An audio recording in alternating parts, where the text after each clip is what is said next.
Gimana tadi malam Dania kok tiba-tiba inget make up di rumah?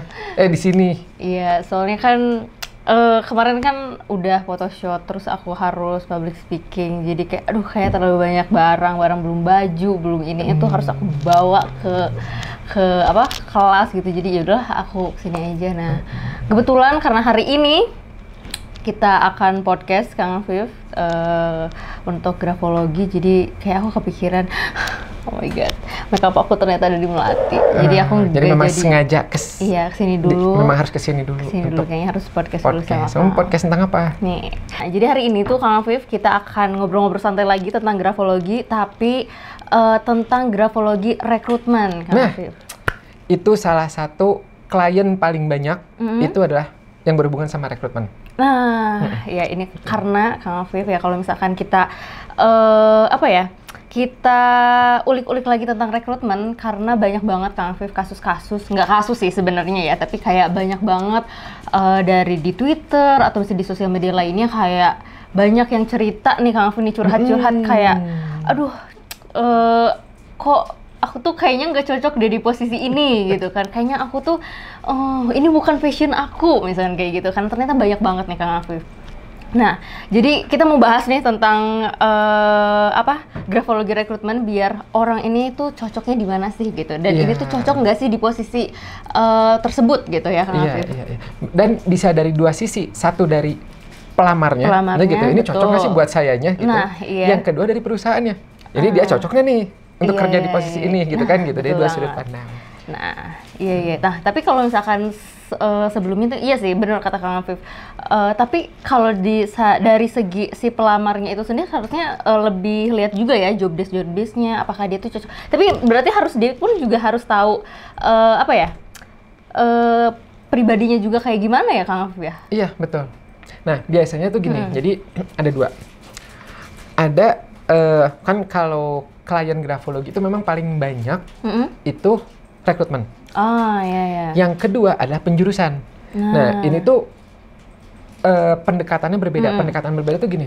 Jadi kalau rekrutmen tadi itu memang kepentingan perusahaan ya, baik itu HRD-nya atau rekruternya gitu, untuk mencari kandidat yang cocok untuk posisi yang sedang dibutuhkan. Misalnya untuk akunting, untuk sekretaris. Oh berarti job desk-nya apa? Berarti karakteristik orang yang dibutuhkan seperti apa. Ya.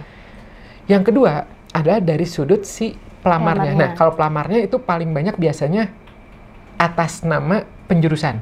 Jadi baik itu penjurusan kuliahnya ataupun ketika nanti kerjanya. Gitu. Jadi bedanya gini, kalau perusahaan kan berarti udah jelas tuh posisinya apa. Misalnya kayak tadi, misalnya akunting. Oh, berarti yang dibutuhkan teliti, organize dan sebagainya. Tapi kalau dari sisi individu dia ingin tahu apa posisi yang cocok, berarti kan kita buka dulu kemungkinan semua posisi yang ada. Kita lihatnya dari karakteristiknya. Oh, dengan karakteristik ini ada kreatifnya, ada imajinasinya gitu. Oh, berarti yang cocok yang berhubungan seni gitu. Nah, seperti itu. Gitu. Nah, iya benar. Berarti kalau misalnya dilihat juga kita lihat dulu ya si kepribadiannya gitu kan, kepribadiannya. Kalau dari individu, kalau dari perusahaan yang dilihat bukan dari kepribadiannya dulu, dari job desk-nya dulu. Iya dong, gitu iya. Kan. Nah. Jadi job desk-nya apa, pekerjaannya apa, baru oh berarti karakteristik seperti apa yang cocok untuk job desk tersebut. Nah, tapi kalau misalkan kita sebagai berarti kalau misalnya rekrutmen kita berarti sebagai HRD-nya gitu ya, rekrutmennya. Nah, tapi seberapa penting sih Kang Afif sebagai HRD ketika kita ngelihat kepribadian seseorang ya? Kan biasanya tapi gini, kalau di Indonesia tuh mungkin belum banyak juga yang menggunakan grafologi sebagai tools ya, tools untuk rekrutmen calon karyawannya. Nah, tapi menurut Kang Afif seberapa penting sih kita tuh sebagai rekrutmen harus tahu juga kepribadian calon karyawan kita? Iya, jadi gini, saya menjawab dari 3 ya. Yang satu penelitian yang dilakukan oleh Herb Greenberg, ya, beliau adalah seorang psikolog di Eropa kalau saya tidak salah ya gitu. Beliau melakukan penelitian jangka panjang, longitudinal, dari ribuan perusahaan dengan puluhan ribu karyawan. Mereka mengetes gitu, apa yang membuat karyawan-karyawan ini tuh sukses. Yang mana ketika karyawan sukses, perusahaan juga ikut berkembang. Iya, betul. Ternyata, ya, dari penelitian itu, yang membuat sukses itu bukan sekedar pendidikan, bukan sekedar latar belakang, pengalaman kerja, itu enggak. Yang memiliki dampak besar itu ternyata adalah personality-nya. Itu satu, Herb Blomberg. Kemudian, yang kedua, saya coba baca-baca juga dari berbagai sumber ya, itu ada penelitiannya Harvard University, ya, Oxford University, dan sebagainya, banyak penelitian di luar sana yang menjelaskan bahwa ternyata yang membuat keberhasilan seseorang, ya, ini selain faktor luck ya, selain faktor keberuntungan gitu. Ini kalau ngelihat dari individunya, itu 85%-nya itu adalah personality. Karakteristiknya gitu ya, karakter kepribadian gitu. Sementara ilmu pengetahuan, pengalaman, tingkat pendidikan, dan sebagainya itu mempengaruhi cuman sekitar 15%. Nah, I see. Melihat karakteristik kepribadian itu tinggi dampaknya, maka tentu sebagai rekruter ya, ini penting juga untuk memperhatikannya. Gitu. Jadi penting banget. Penting ya, karena mungkin juga kalau misalkan dari segi nanti apa ya, dari segi nanti pekerjaannya, misalkan dia bagus nih kerjanya, tapi mungkin dia kurang nih dari komunikasinya gitu ya. Jadi itu juga bisa menghambat ya gitu ya. Iya, kalau pekerjaan membutuhkan komunikasi gitu. Kita ambil contoh sederhana gini. Misal ya, bayangkan kita mau merekrut akunting, ya, akunting atau sales, sales. Kemudian ada 2 orang. Ini contoh ekstrim aja, contoh ekstrim. Si A, dia ternyata jago ngejual. Wah, bagus kan gitu. Wah, ini jago nih ngejual, gitu. Si B biasa saja. Jadi ibaratnya kalau di targetnya sehari 5 penjualan. Si B ini ya 5, kadang 4, kadang 6 gitu ya, rata-rata lah gitu. Si A itu sehari 10. Wah, bagus kan gitu. Bagus, ya. Secara kemampuan dia bagus.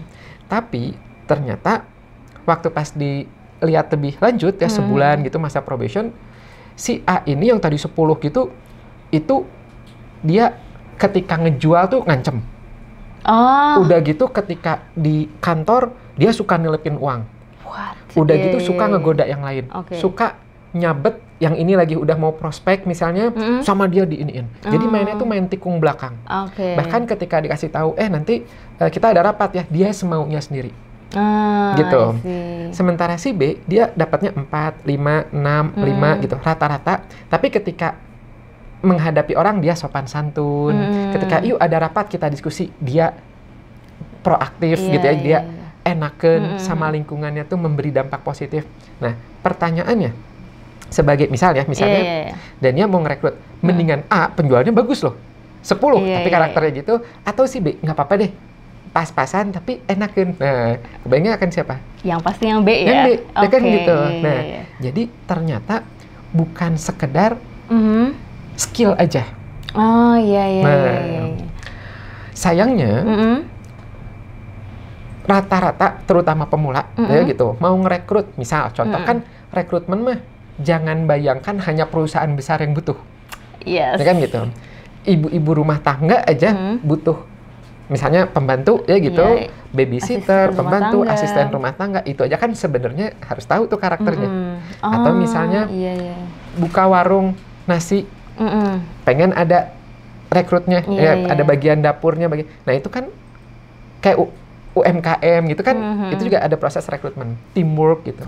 Nah itu aja tuh perlu untuk mengetahui karakternya seperti apa. Wah, kebayang kalau misalnya enggak toxic, wah udah kan gitu, gitu karakternya nggak enak gitu. Jadi berarti saya sih penting banget. Berarti itu ya penting juga ternyata. Penting. Nah, tapi karena realitanya Kang Auf ya, realitanya itu adalah bahwa enggak juga banyak yang menggunakan tools grafologi untuk sebagai rekrutmen gitu ya. Nah, tapi kalau menurut Kang Auf sendiri, pengalaman juga kan juga enggak cuma sekedar dia kerja kayak gini-gini, mungkin dia juga ada apa ya, strukturnya mungkin dari segi kebiasaannya. Nah, misalkan nih si orang ini punya pengalaman yang hebat di perusahaan yang grade A mungkin kayak gitu. Nah, biasanya kalau menurut Kang Afif nih, melihat dari pengalamannya juga atau tetap misalkan dari grafologi itu sendiri juga? Iya, jadi nah ini ada dua nih. Yang satu adalah kenapa tampaknya belum banyak yang menggunakan grafologi, dan yang kedua, apakah meskipun dia ini lulusan grade A ya gitu, masih perlu dites lagi. Nah, yang pertama ya, kalau ini mah kalau dari sudut pandang pribadi ya gitu, kenapa masih belum banyak yang menggunakan grafologi? Meskipun sebenarnya masih belum banyak, itu sebenarnya udah banyak ya gitu. Mungkin banyak yang belum tahu aja gitu kan gitu. Nah, iya benar-benar. Nah, jadi grafologi kalau di Eropa, terutama spesifiknya di Prancis, itu tuh udah kayak di Indonesia mah udah kayak tes sehari-hari gitu, karena memang berkembangnya kan banyak di sana. Jerman juga lumayan tinggi, tapi nggak setinggi Prancis. Prancis tuh tinggi banget. Memang kalau di psikologi itu banyak alat-alat tes, terutama tes-tes awal tuh itu Prancis tuh berkembangnya pesat banget. Nah, di Indonesia pun sudah mulai berkembang. Mulai berkembang ya? Berkembang. Dulu mungkin tidak terlalu banyak karena memang materinya tidak banyak yang tahu. Nah, ilmunya tidak banyak yang tahu. Di Universitas Fakultas Psikologi juga tidak banyak yang mengajar grafologi. Ya. Ada grafis, paling yang grafis umumnya kayak gambar orang, gambar pohon gitu. Grafologi itu enggak. Karena grafologi itu kompleks ilmunya. Kompleks banget. Nah, bisa disederhanakan, ya disimpelkan bisa, tapi untuk menjadi profesional gitu, yaitu kompleks. Nah, karena tidak banyak yang mengajarkan dan ada alternatif alat tes lain, maka ya udah pakai alternatif itu aja cukup gitu. Padahal grafologi itu bagus gitu. Maksudnya bisa dipakai dan banyak juga yang pakai. Bahkan beberapa tahun silam itu sampai kita sampai kementerian ya ngerekrut si Indonesia, salah satu kementerian di Indonesia itu menggunakan grafologi. Untuk tingkatnya kementerian untuk ASN. Gitu. Jadi ngerekrut se-Indonesia berapa ribu kandidat berarti gitu. Pada akhirnya juga udah mulai ngeh juga gitu ya bahwa tools ini juga ini sangat efektif gitu ya untuk perekrutan. Nah, itu jawaban yang pertama barusan. Sekarang yang kedua ya, yang grade A itu. Nah, terus bagaimana kalau misalnya kita mau ngerekrut dari grade A, perlu dites juga nggak? Jawabannya iya. Gitu, karena kan beda perusahaan bisa jadi beda kultur. Beda perusahaan bisa jadi beda istilah. Contoh gini, mungkin istilahnya sama tapi pekerjaannya beda. Misal, contohnya di perusahaan A, misalnya ini contoh sederhana lagi ya. Perusahaan A itu dia adalah sebagai seorang sekretaris. Kita mau mencari sekretaris juga. Nah, di perusahaan A, sekretarisnya itu adalah ternyata sekretaris yang menemani bos untuk negosiasi dengan bos-bos dari perusahaan lain yang harus supel, yang harus bisa bicara, yang harus ini apa dan sebagainya. Nah, dia sekretaris dari misalnya grade A nih, ya gitu. Wah, berarti bagus banget kan gitu. Kita butuh sekretaris, tapi sekretaris kita sekretaris yang ngebantuin kayak admin misalnya, kan bisa aja. Tergantung job desk perusahaannya kan gitu. Jadi untuk ngurusin data, untuk ngelihat ketelitiannya, organize-nya yang tidak harus berhubungan sama orang lain. Nah, maka sama-sama sekretaris. Pengalaman sekretaris 5 tahun ini menghadap. Tapi kan bisa beda, bisa jadi nggak betah di tempat ini, gitu. Jadi tetap kita cek. Oh, ternyata ini orangnya dia supel, dia ketemu orang. Ya udah berarti gitu. Jadi tetap penting perlu untuk dianalisa. Berarti ya sebenarnya kita lihat juga ya job desk-nya kayak gimana. Terus mungkin kebutuhannya juga ya, Kang. Betul. Kebutuhan dari perusahaan itu sendiri. Nah, tapi sebenarnya jadinya penasaran sih, Kang Viv, kalau misalkan grafologi itu sendiri, mungkin tes-tes lain kayak tes psikotes kayak gitu ya. Nah, tapi kalau grafologi sendiri itu tuh biasanya strukturnya atau misalkan gimana sih cara untuk menganalisis seorang calon karyawan gitu, Kang Viv. Misalkan nih orang nih seorang rekruter mau menganalisis mau merekrut beberapa calon karyawan. Nah, biasanya tuh yang dilihat tuh kayak gimana aja sih, Kang, kalau secara di grafologi itu sendiri? Jadi saya coba jelaskan lebih menyeluruh dulu ya gitu. Ketika kita itu mau mengetahui kepribadian seseorang, itu kan bisa menggunakan 3 cara. Dengan observasi, dengan interview, ya digali gitu, dan dengan bantuan tes. Nah, yang tes ini itu dipecah lagi, ya. Ada tes inventory, ada proyeksi, ada macam-macam, ya gitu. Nanti ada tujuannya juga beda-beda. Ada untuk melihat IQ-nya, ada tes IQ. ada untuk minat bakatnya, ada ya RMIB misalnya atau apa ya. Nanti ada tes untuk mengetahui daya tahan kerjanya, daya ini. Nah, itu tuh ada banyak banget. Nah, masing-masing tes itu memiliki plus minusnya karena memang punya targetnya sendiri-sendiri kan gitu. Nah, salah satu alat tes ini ada yang namanya grafologi. Gitu. Jadi grafologi ini bukan berarti bisa menganalisa semuanya ya gitu. Jadi misalnya bisa menggantikan semuanya itu enggak gitu. Tapi grafologi punya area sendiri yang bisa digali. Dan menariknya grafologi ini cukup banyak aspek yang bisa digali. Jadi dari tulisan tangan kita bisa mengetahui bagaimana emosinya. Bagaimana pola pikirnya ya. Bagaimana percaya dirinya, bagaimana dorongan motivasi dirinya, ya apakah dia tinggi atau masih harus didorong-dorong gitu, bagaimana produktivitasnya, ya organize atau tidak, energinya seperti apa dan sebagainya, bagaimana interpersonal relationsnya, bagaimana communicationsnya, bagaimana bakat-bakat tambahannya, bahkan sampai ke fears dan defense, bagaimana hambatan-hambatannya, gitu.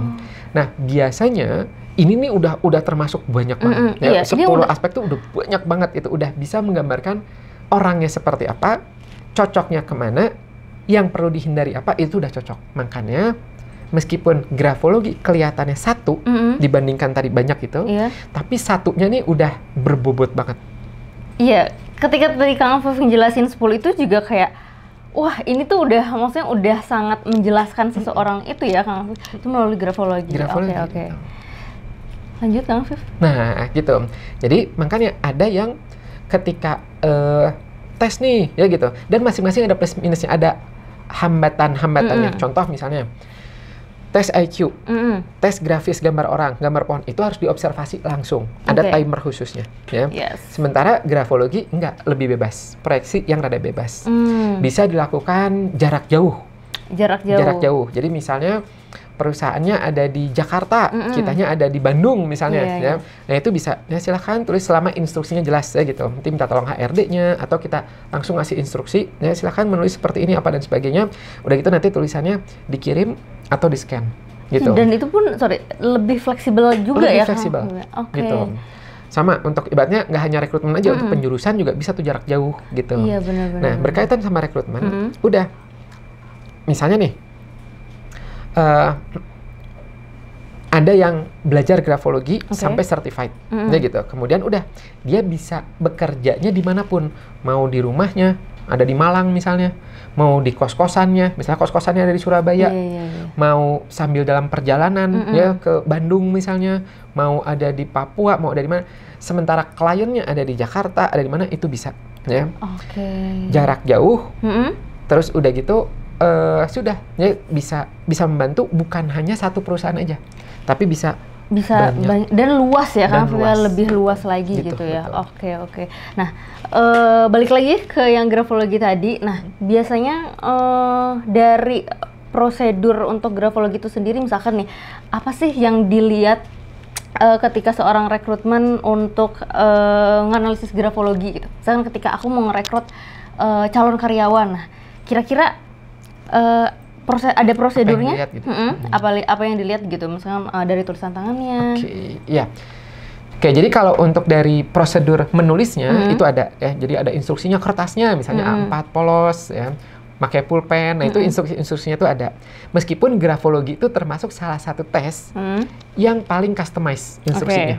Gitu. Jadi situasional tuh bisa, oh sekarang pakai pensil, oh sekarang pakai, itu bisa. Tapi standarnya itu ada ya gitu, kertas A4 1,5 halaman dan sebagainya. Nah nanti ketika sudah ada tulisannya, baru analisanya itu pertama ngelihat keseluruhan dulu, namanya gestalt. Ya udah, gestaltnya karena itu paling mudah ngelihat dulu. Udah gitu baru langsung kita traits-nya holistik. Nah jadi gestalt, traits, holistik. Jadi ngelihat semuanya. Jadi kalau ibaratnya kalau ngelihat hewan ya gitu, lihat dulu, oh ini adalah hewan apa, Oke. ya misalnya oh ini ayam misalnya gitu, ya baru udah gitu oh ayamnya tipe apa, nah detail ya kan gitu, oh ini iya. ayamnya ada ininya, oh berarti ayam apa, baru lihat keseluruhannya, digabungkan semuanya gitu. Nah jadi dari gabungan itulah nanti akan kelihatan kepribadiannya seperti apa gitu. Oke, berarti nanti kita lihat dulu dari job desk-nya apa nih gitu kan ya. Job desk-nya apa, kebutuhan kita sebagai rekrutmennya itu, oh kayaknya kita butuh misalkan seorang akunting yang kebutuhannya adalah detail ini. Nah, terus pada kita lihat nih calon karyawan kita gitu ya, calon karyawan kita tulisan tangannya apakah memenuhi nggak ya dari kebutuhan kita tersendiri gitu. Oke. Ini menarik banget, berarti ini juga apa ya,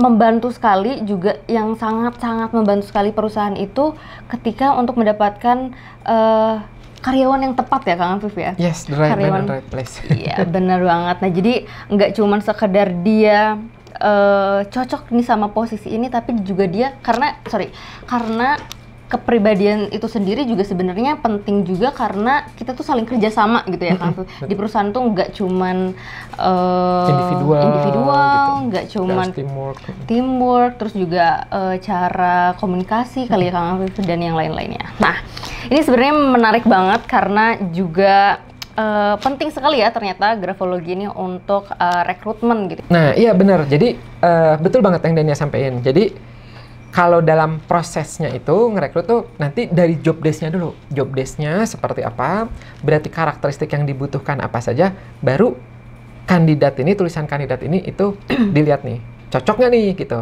Semakin banyak kesesuaiannya, semakin good. Good ya. Gitu. Oke Kang Afif. Nah, sekarang aku tuh mau ngerekrut, ceritanya nih ya, ceritanya aku mau ngerekrut salah satu posisi yaitu visual designer. Nah, tapi ada 2 calon karyawan nih Kang Afif. Nah, aku bingung banget nih, kira-kira siapa nih yang cocok jadi visual designer ini, karena mungkin dari pengalamannya itu dulunya keren-keren. Nah, tapi kira-kira ya, nah, kalau dari sisi grafologinya, kira-kira mana yang cocok ya Kang Afif ya? Kita lihat ya dari tulisan tangan yang pertama. Nah, ini Kang Afif. Ini yang pertama? Yes. Oke, nih. Kalau yang kedua adalah ini. Nah, tapi ini tulisan tangannya kita udah dapat izin ya untuk dianalisis gitu. Dari keduanya. Yang pertama ini, yang kedua? Yang kedua adalah ini. Yang kedua yang cocok. Kenapa tuh? Cepet ya.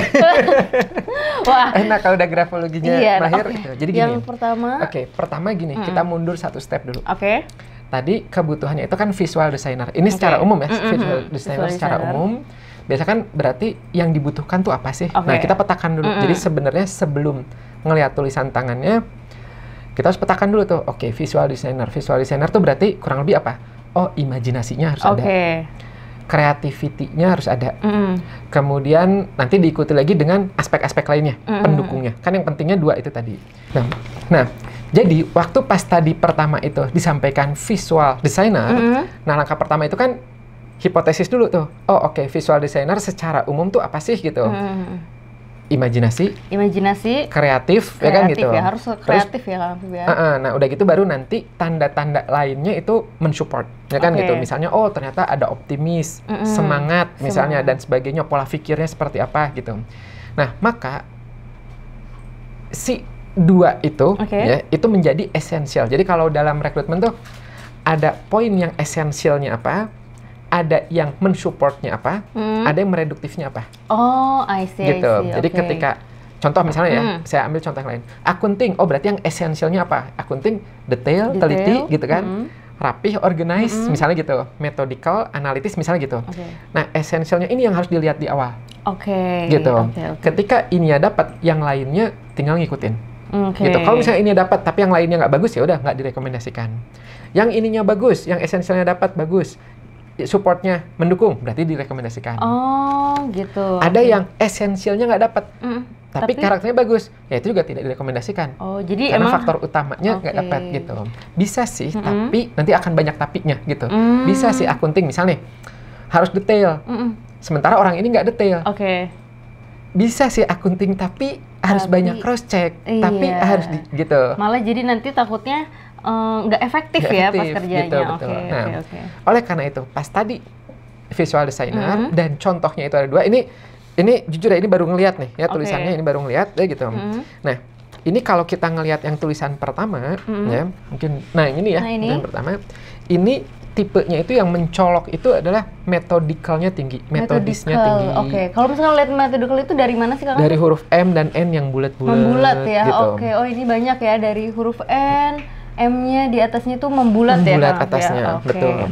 Kemudian, nah, tapi ini belum keluar hipotesisnya nih sebenarnya, ya gitu. Cuman ini yang esensialnya nggak terlalu kelihatan di sini. Originality-nya, imajinatifnya nggak terlalu mencolok. Tidak mencolok ya, di mencolok di sini, pertama. gitu. Dia lebih cocoknya tuh ketika ada pekerjaan yang sudah jelas. Nah, metodical tuh yang udah jelas step by stepnya, terstruktur, gitu ya? Dia lebih bagus. Juga kalau keterampilan tangan, ya, manual dexterity-nya itu bagus. Nah, waktu pas barusan ditunjukin yang kedua, coba kita lihat yang kedua ya. Nah, berarti yang kedua ini. Nah, ini yang kedua lumayan ini agak jomplang ya, tulisan dari beda, tulisan 1 dan tulisan 2. Belum apa-apa aja, imajinasinya udah kelihatan banyak di sini. Kalau imajinasi lihatnya dari mana Kang Afif? Imajinasi dari loops di zona atas atau bawah. Loops tuh kayak, nah gitu tuh kayak ada lubang gede ada gitu. Lubang, seperti ini ya, di yang ini kan. Yang, betul.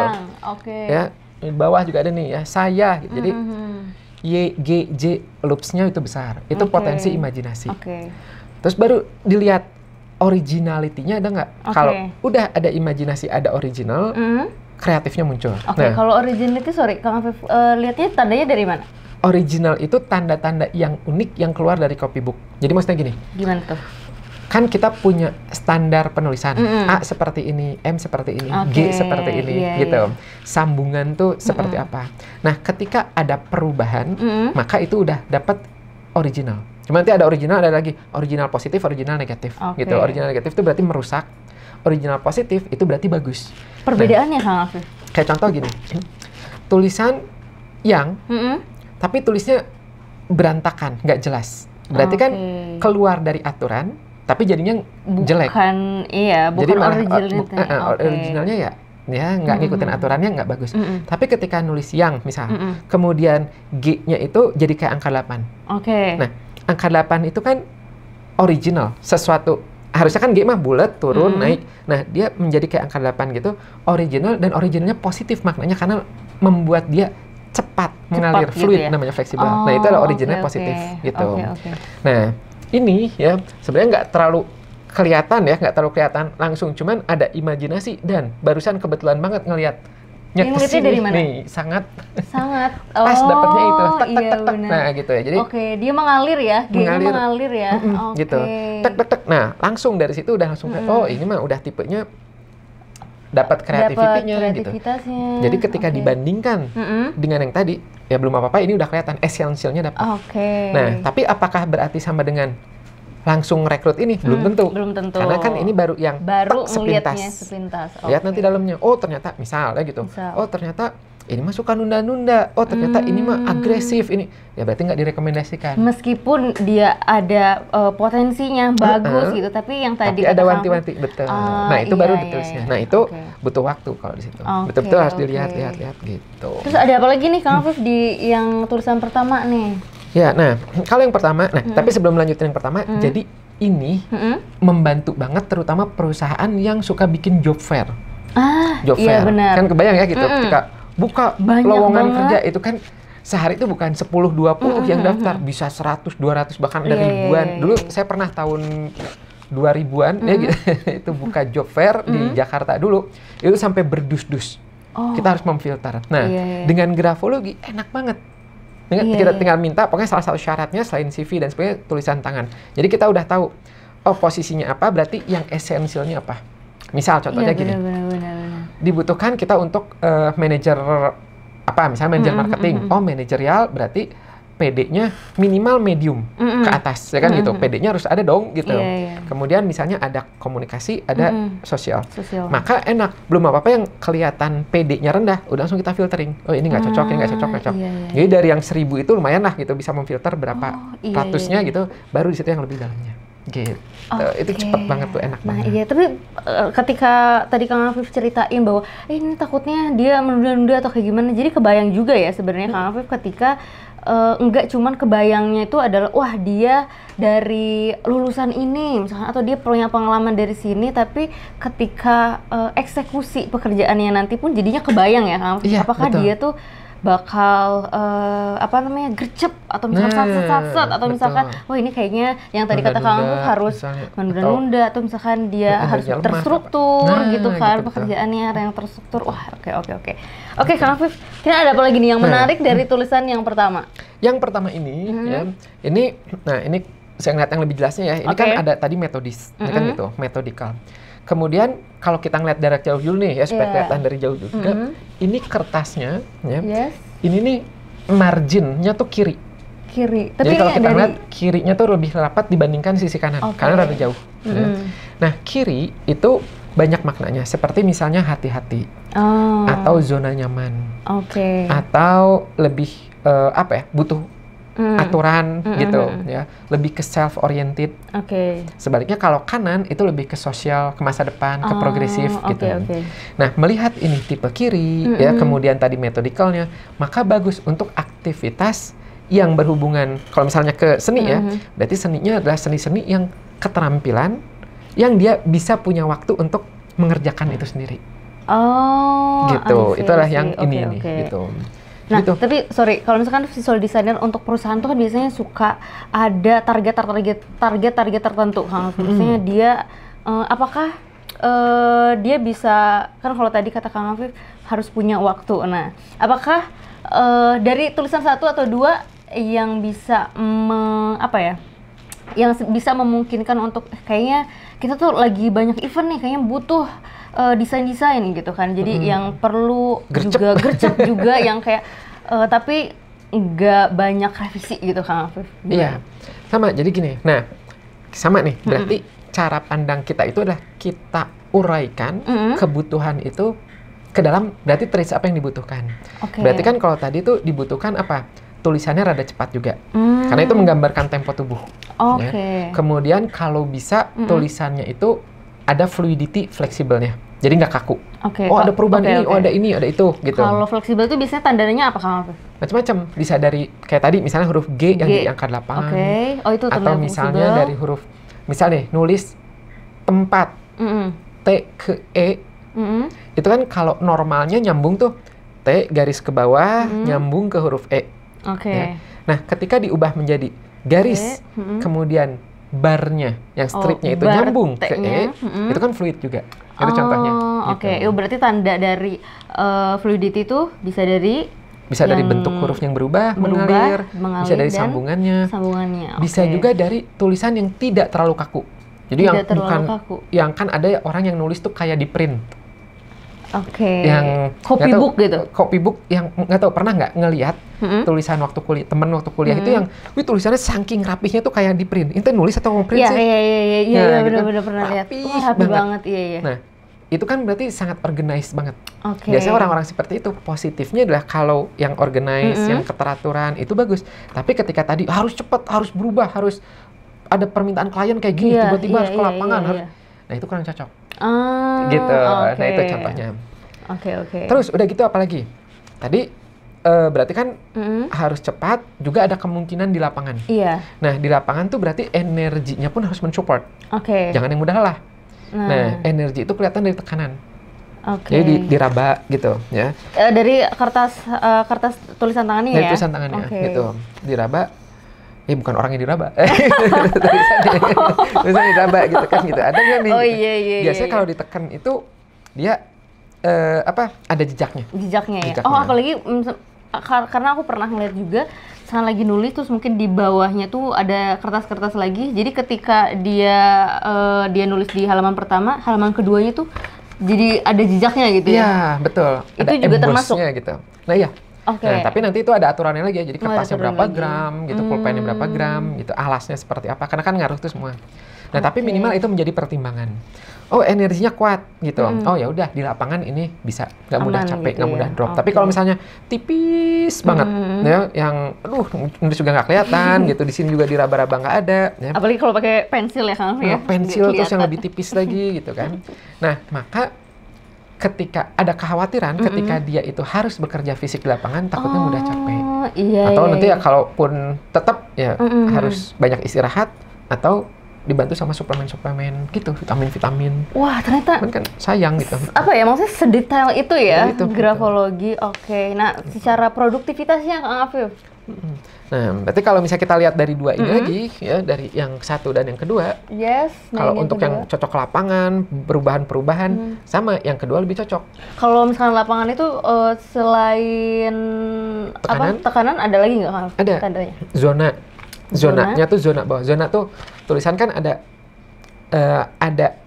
zona atas tuh yang ada tarikan ke atas, misalnya huruf H, B, L, K gitu yang ada ke atasnya. Itu hanya cuma bagian atasnya aja? Atasnya. Oke. Ada zona tengah tuh berarti huruf-huruf yang nggak ada atas, nggak ada bawahnya. Misalnya huruf A, S, M, U gitu kan, E gitu. Oke, I see. Ada zona bawah. Zona bawah tuh berarti yang ada tarikan ke bawah, misalnya Y, G, J gitu. Tapi sorry, itu bukan cuma sekedar hurufnya aja, tapi cuma zonanya aja ya, Kang? Bukan misalkan kayak huruf Y itu termasuk zona bawah gitu? Nah, Y itu termasuk huruf zona bawah, hurufnya gitu. Tapi, nah sekarang kita lihat penulis ini seperti apa huruf Y-nya. Jadi seperti apa zona bawahnya? Oke. Ada yang zona bawahnya itu emphasize tuh diberi penekanan tuh bisa dari penekanan dalam bentuk lebar, panjang, atau dikasih tekanan. Oke. Gitu. Ada yang de-emphasize tuh berarti jadinya pendek.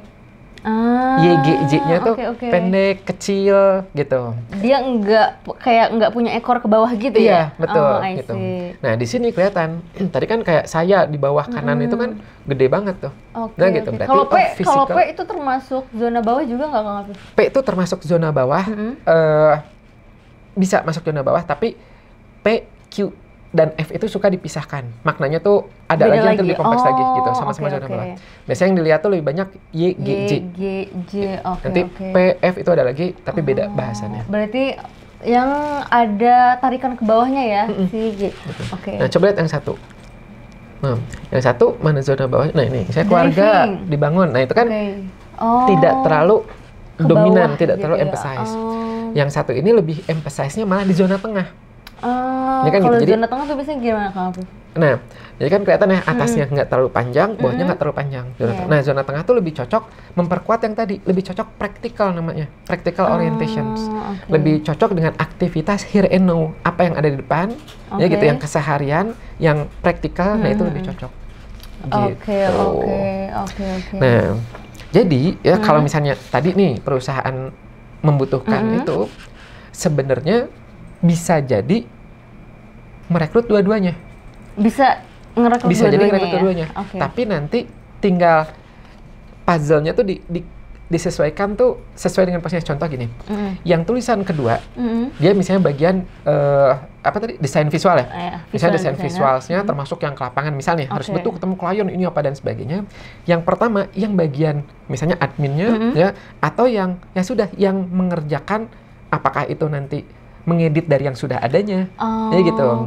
Kemudian misalnya melakukan apanya, misalnya yang keterampilannya nanti dibantu sama yang tulisan yang pertama. Gitu. Gitu. Wah, ternyata sedetail itu ya Kang Afif ya. Nah, tapi ada lagi nggak sih Kang Afif tulisan tangan ini yang potensinya tuh dia kemana gitu? Mungkin selain visual designer, Kang Afif bisa nggak?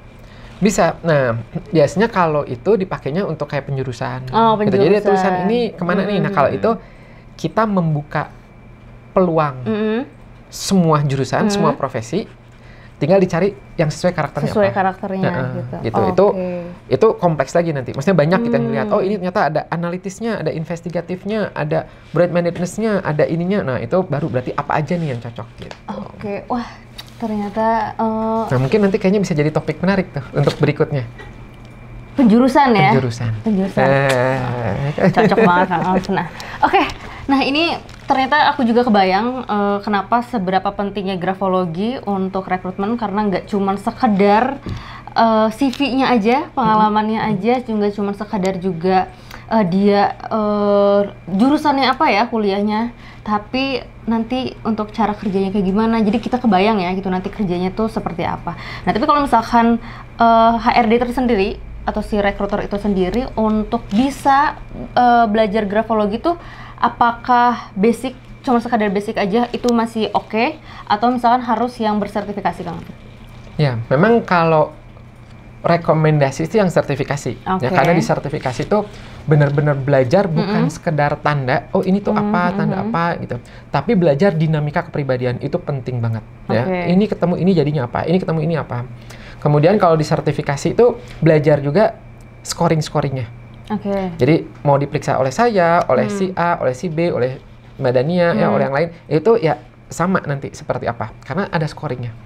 Kemudian mengkalimatkannya, karena kan nanti tujuan bikin report laporan grafologi itu kan ya terus apa, bukan cuma sekedar oh ini ada detailsnya, oh ini ada imajinasinya, kan bukan itu, tapi terus apa, ya kan gitu. Nah itu tuh kita harus bisa gitu. Nah itu di sertifikasi itu diajarkan dengan deskripsinya, kalimatnya, kemudian juga tujuan di analisa itu kan pasti ada tujuannya. Apakah misalnya kayak rekrutmen, penempatan, penjurusan, atau pasangan, ya, atau gambaran diri. Nah, maka kita juga harus bisa mengarahkan ke situnya. Itu ada formnya masing-masing. Worksheet-nya, lembar kerjanya. Di sertifikasi itu diajarkan. Bahkan sampai bagaimana terjun sebagai seorang grafolog profesional. Gitu. Bahkan selain jadi dia rekruter, bisa jadi seorang grafolognya ya? Iya, gitu. Jadi bisa, saya kerja nih di perusahaan A, ya udah sambil ngebantuin penjurusan, karena ini kebetulan nih ya ada SMA gitu ya, bantuin di situ. Masukin ke perusahaan B. Side job ya, Kang? Side job, betul gitu. Nah itu disarankan sertifikasi. Meskipun demikian ya suka ada ya HRD, rekrutmen, ya rekruter ya gitu, yang belajar basicnya dulu. Namanya itu aplikatif. Kalau di kami namanya program aplikatif. Jadi program aplikatif itu aspek-aspeknya sama seperti yang disertifikasi. Ada 10 tadi. Cuman menggunakan metode yang sederhana. Ada tulisan tangan, udah disiapkan lembar kerjanya, checklist gitu. Ya, jadi ada checklistnya. Checklist itu apa, Kang Afif? Untuk temuan-temuan gambarannya apa. Nanti checklistnya ini sama disesuaikan sama job desk-nya apa. Kalau kayak tadi akunting butuhnya detail, lihat di checklistnya nanti muncul nggak nih? Ada nggak nih gitu. Oh ini ada yang esensialnya, ya sudah gitu. Nah tapi tidak sedalam yang sertifikasi tadi. Itu mah dalam banget gitu. Tapi aplikatif pun selama ini alhamdulillah ya kita banyak ya ngajar gitu kan, udah 1000 lebih ya. Itu kepake ya. Kalau saya suka komunikasi ya dengan yang masih suka komunikasi gitu, gimana gitu, kepake nggak grafologi? Kepake banget. Padahal mereka baru aplikatif ya gitu. Baik di proses rekrutmen, karena kan mereka melakukan interview juga, ada CV-nya, bahkan observasi, bahkan juga mungkin ada alat tes yang lain gitu. Jadi semakin kaya lagi, nah itu tuh kepake banget gitu. Jadi ya alhamdulillah gitu.